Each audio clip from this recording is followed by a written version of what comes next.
It's ironic that you're telling everybody that you've got no money.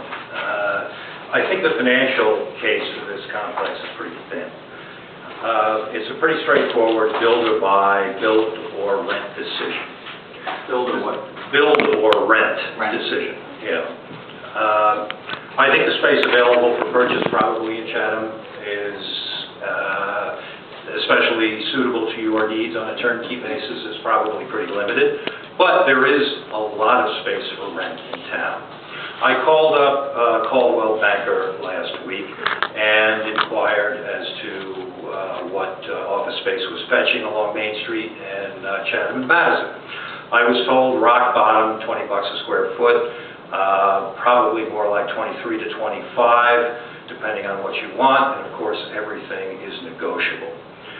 It's pretty clear from those figures that you're getting a pretty good discount to market by staying in this facility. The payback, let me just throw out a figure of 4,000 square feet. That would be $100,000 a year plus whatever else is involved, utilities and so forth. Here you're paying $60,000. The payback at the $25 a square foot rate is 25 years. Here it's even further out, it's 35 years. It's just not a good use of our money.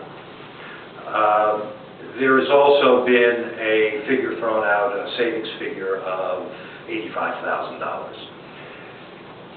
That really should be qualified if you're going to use that figure. Some amount of that money is going to be taken right off the top to pay for the new for overhead for the new building. You've got things like light, heat, air conditioning, janitorial services, landscaping, increased insurance, whatever. I'm not sure that anybody's going to really know what the cost is until you build the building. But that $85,000, it'll come right off the top of that. It's also the case that the $60,000 figure doesn't really represent savings. It depends on which hat you have on at the time. If you have your school board hat on, it's $60,000 is your gain. There's no question about that.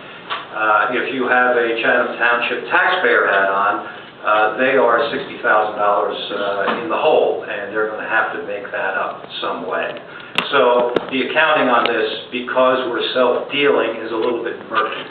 It's not straightforward. It's not as if you're engaging in an arm's length transaction with a third party where the accounting would be crystal clear.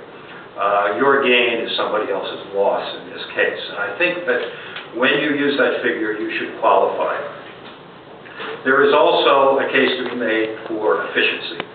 And we all understand that time is money, and we'd all like to have as much convenience in our lives as possible. Last week sometime I drove to the high school parking lot, and I drove out of the parking lot, and I drove to the front door of this building. And then I drove back. Would anybody like to venture a guess on the time and mileage? 6 I guess 14 minutes. 7 minutes each way. I got stopped at the light on Fairmount and Southern Boulevard, and the mileage is about 3 1/4.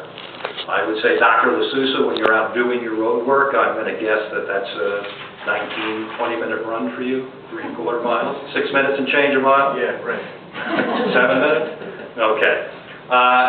My point is that is 7 minutes and 3 1/4 miles is not a good reason to spend $2.5 million. I think some of the efficiencies can be taken out, inefficiencies can be taken out by some advanced planning.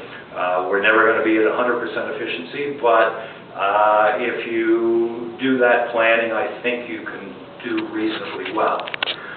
The last thing I will say is that the taxpayers in town deserve a modicum of respect.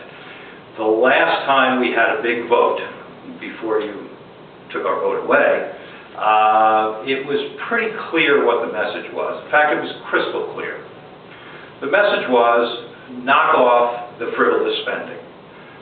This is something where the space here is perfectly suitable. If this is the worst that anybody has to put up with during their tenure here, it's not bad.